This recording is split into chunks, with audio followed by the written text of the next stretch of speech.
All right, welcome back. Time for chapter one. Uh, this is the second and also the last chapter in which this particular player phase music plays, which is uh, one of my favorite tracks in the game, possibly my favorite track in the game. So it's really unfortunate it only plays for two maps. I really like how it sets the atmosphere for the Dawn Brigade. I think it's really effective. Um, Something else that you may notice if you go back and compare with the last chapter is that the enemy phase stingers are different. Stinger, the audio thing that plays when the enemy phase starts. The one that they play it last chapter is a bandit one, and then the one they play in this one, I guess, is a Benyon one, or maybe there may be more specific conditions. But I noticed that the one that plays in the previous chapter also plays in the like Lagoo's bandit chapter. It's like chapter 3, 4. Let's see. It's chapter 4. Anyway, with the one with the like healing barrels, um, because they're also bandits, even though they're not axe wielding bandits. Which I think is actually a really cool detail and one that I had not noticed, like in the past when I played this game. Like in years past, I only really noticed it like last week when I started playing again before I was recording. Anyway, so let's talk a little bit about this chapter. There's a vulnerary in this house. There's a hand axe in this house. When I was playing through the previous time, I tried to get the vulnerary from this house with Leonardo because Leonardo is not good. It turns out that I kind of need his damage. There's really not time for somebody to detour it just for a vulnerary. You get plenty of vulneraries. Like, it's not really a big loss. The hand axe, on the other hand, is definitely worth getting, and it's right on the way, so that's not a problem. This guy with the javelin here will. I mean, he might move. I suspect he doesn't. At the very least, if you stick Nolan right in front of him, he will, or probably somebody else too. But he will attack from here rather than moving out of the way. So that's nice. Like, the fact that he has a javelin isn't as big of a deal as a consequence. So I suppose he's probably guarding the house or something. Yeah. Some the Oh, I guess I should talk about Nolan before I go on with this. So, I talked a little bit about him last chapter, but Nolan, um, Nolan is significantly bulkier than anybody else in your team at this point. He's got 29 HP and 9 defense. Edward, so what is that? 38 effective. Bulk again. I guess the reason I keep talking about it as like just adding the HP and the defense is because I'm used to doing that from Fire Emblem Heroes, where like you really only get to survive like one attack if you're lucky before you just get vaporized, because the way that game works. Anyway, but yeah, so Edward's got 20 HP and 5 defense. Obviously, Nolan's got almost 50% more HP and almost 100% more defense, and then these two are even more fragile. Um, so, um, so yeah, Nolan's your frontliner for this chapter, and along with Soph, like your primary frontliner for the next several chapters after that. Um, he also has the best damage output in terms of like single attacks, which I mean, the difference right now is pretty stark. 23 attack versus like Edward's 13, Leonardo's 14, because he's got not only the higher strength but also the steel axe versus like their iron weapons. You do get a steel sword in this chapter, so that starts to equalize things a little bit for Edward versus Nolan, and of course Edward does double more than Nolan does, not just because he's got 2 more speed, but also because Nolan's weighed down by the steel axe. I don't think you get an opportunity to get an iron axe until you actually get unlock the base after the next chapter, I want to say, or maybe even the chapter. No, it's the chapter after that, because you have to rescue Amy, the vendor, from jail. Anyway, so uh, anyway, So yeah, Nolan won't be doubling, but he does enough damage that like depending on the enemy defense, he might actually end up doing more damage than Edward does if he hits twice right now. Um, so he's definitely the mini Jagan for this one chapter until Soth shows up, or chapter and a half because Soth doesn't show up at the start of next chapter. Um, anyway, then like in the long run, bizarrely, Nolan actually has 15% lower strength growth than Edward, despite being a fighter where Edward is a Myrmidon, but he has the same 60% speed growth. Just, I don't know. The Dawn Brigade growth rates are weird. I've never really looked at them in depth, but like it's just there's a lot of unexpected things going on. We haven't even gotten to Meg the armor knight, who has a 35% defense growth, which is the same as Leonardo the archer and Edward the Myrmidon. And Nolan, actually. Nolan only has a 35% defense growth. And that is fairly typical for fighters. They usually have lots of hit points, but not a lot of defense. But Nolan actually only has 60% HP growth compared to Edward's 85. Anyway, I mean, all of this is not super relevant right now, but it gets more relevant towards the end of part 1 and then going on to like part 3. But I mentioned, so Leonardo has the Straco shield. I would like to give that to Nolan because he starts out with the most defense. He also starts out with the most HP. So you give it to him, and that really starts to let him like tank quite a few hits, relatively speaking. But we don't really have time to do that right now because Edward wants to stand right here so that Nolan doesn't get surrounded and so that this guy can't come in and hit our backliners. And Nolan wants to, well, I should say Edward wants to block this guy. He could do it from here, but Edward does not want to get hit by this javelin. So what we're going to do is we're going to put Edward here, and then we're going to come up and shove Edward over, and that way Nolan will get to retaliate against the javelin.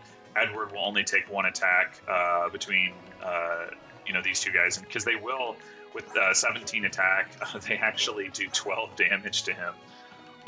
So they will, 2 hits will kill him. So you don't want that. Anyway, so continuing on, I guess a little bit more about Nolan. In the past, I've found him to be like one of the better members of the Dawn Brigade. I have gotten generally more use out of Jill and Edward. But I think in an efficiency playthrough, it's probably more likely that Nolan will stay ahead of Edward. But we'll see how it goes. This is the second time this has happened where like some unexplained event has caused the music in the game to get louder. I am going to just restart Dolphin here, so hold on a second. Alright, I'm back. Yeah, it's weird. This is the second time this has happened where like I have the music volume turned way down because it's kind of hard to hear myself talk if I have it turned all the way up. But for whatever reason, for the second time, like the music just suddenly like increased in volume like while I was playing without me doing anything to any of my volume settings. But apparently suspending the game and then restarting it takes care of the problem, so I don't know what that's about. Alright, moving on. No, Leonardo, you can do it. Alright. Yeah, this... I guess,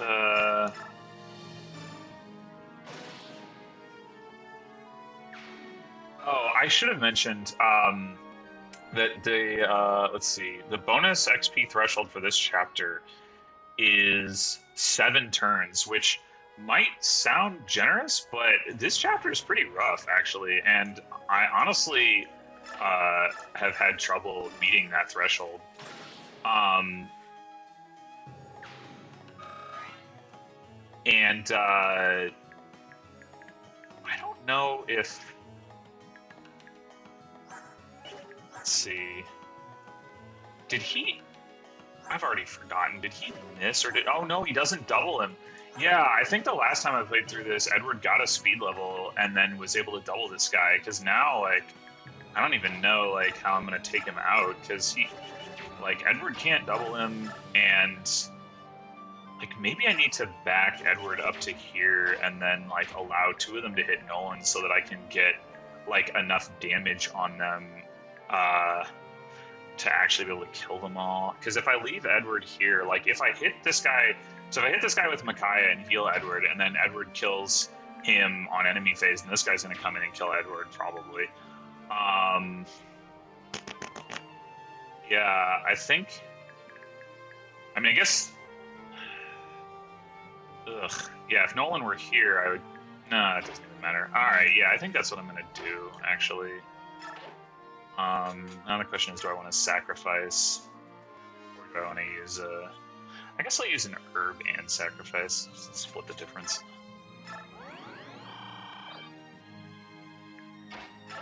Actually, maybe this is just dumb because it's not like the other guy is going to attack. It's not like two guys are going to attack Nolan and one guy's going to attack Edward. I don't know what I'm doing. I mean, I guess the advantage of this is at least I'm going to be like a little bit further forward when I attack this rear guy. All right, so this guy I'm pretty sure doesn't move based on previous runs that I've done of this chapter. So I can probably afford to put Leonardo here, just to move him a little bit forward.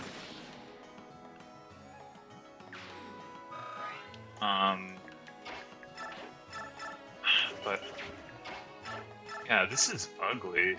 All right, I guess what we're gonna do is have. Let's see. I guess I could let Nolan take this guy on, and move these two forward. Let's see. So if I put Edward here, he'll aggro this guy, but not the archer.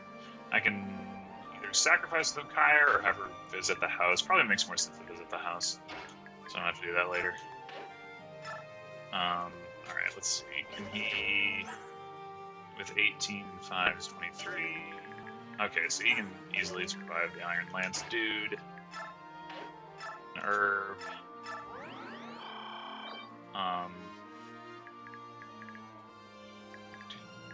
Yeah, okay.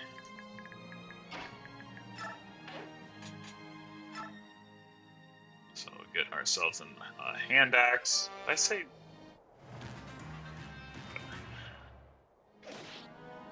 Alright, so once again, just feeding kills to Leonardo, I guess. Oh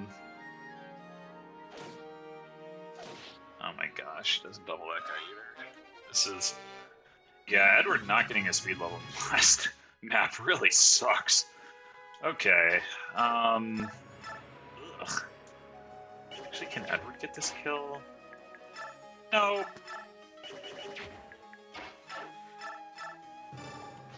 Cancel! Yeah, well, Leonardo is like, his design is so weird. Like, he's got cancel, so like which I don't know what the point of that is. All right, I think what we're gonna do. It's already turn 4. We have to get out by turn 7. This is going really poorly. If Micaiah hits this guy, I guess the question is, Nolan can do 15 damage to this guy, so we do need Micaiah to hit him in order for Nolan to be able to finish him off, though that might cause the archer to attack Micaiah, though she can survive that with 1 hit point. Alright, so... yeah, so let's do that. Attack here... I wonder if it's worth giving Nolan the hand axe. I guess I might as well heal Edward again. But yeah, if So obviously I'm going to trade for the hand axe. That would allow him to counter the archer if the archer comes in before the lancer. So I guess we'll do that. It's only -5 hit rate, so yeah.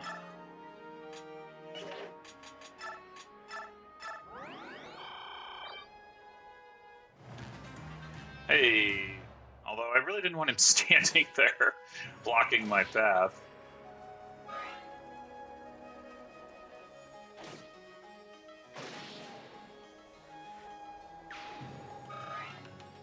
Yeah, because we've got 2 turns to get out, and these guys are tough too. All right, 2, 3, 4, 5, 6. So if we don't stand there, we won't aggro this guy. Though aggroing him may or may not actually be a problem. So Edward can take that guy out. Leonardo, let's see, 22. Yeah, Leonardo can survive at least. He can also take that guy out, which might make more sense. Because then we can have Micaiah hit this guy. Yeah, I think that's what I'm gonna do.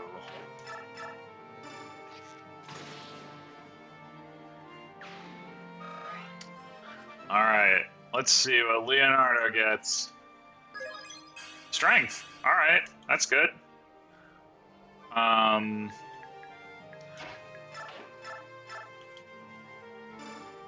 And I guess we can put Edward here.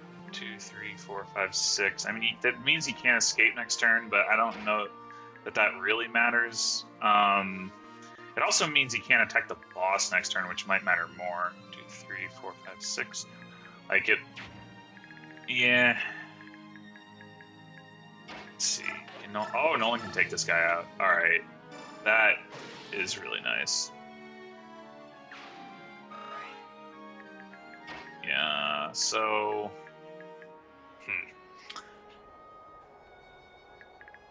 It's... Yeah, we're not going to escape next turn anyway. I think it's better to do this. I'm really not sure.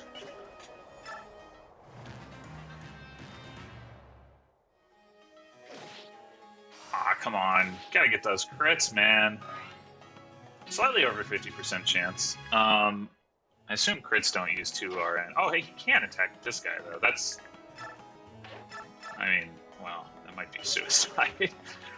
Alright, so these guys also don't move, so we can chip them with impunity. I think... Let's see. 9 damage plus... 17 is enough to kill him, which is good, because he actually can crit. This guy does 12 damage, so this guy actually doesn't kill Nolan. So that's actually really nice.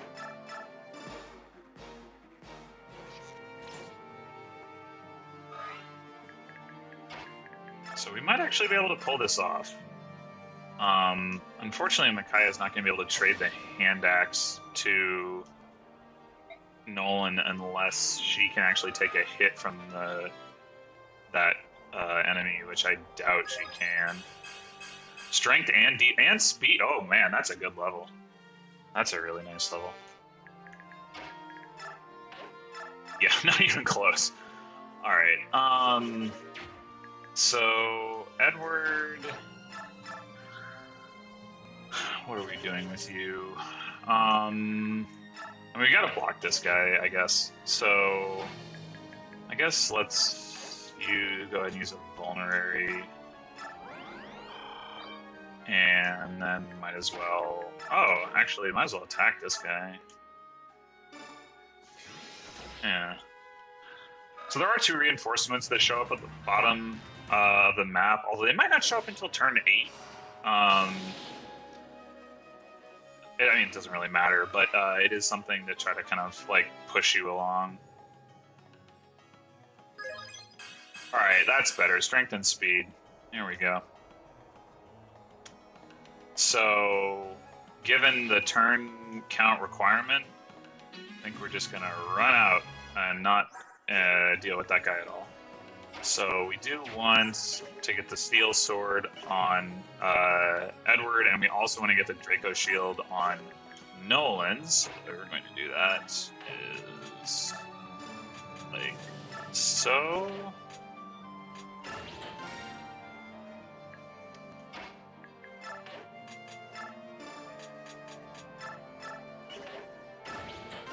And so, unlike escape maps in Fire Emblem, you don't actually get any bonus experience for escaping with all the characters. And additionally, in Radiant Dawn, so in Path of Radiance, they have like each character has their own quote when they escape, and they don't have those in Radiant Dawn. And I don't know why. I feel like it was a cheap and easy way to get some characterization in, which is something that the Dawn Brigade in particular kind of desperately needs. But oh well. All right. Well, that's chapter 1 in 7 turns. And we got our full clear bonus. So that's nice. And I will stop here, I guess. See you next time.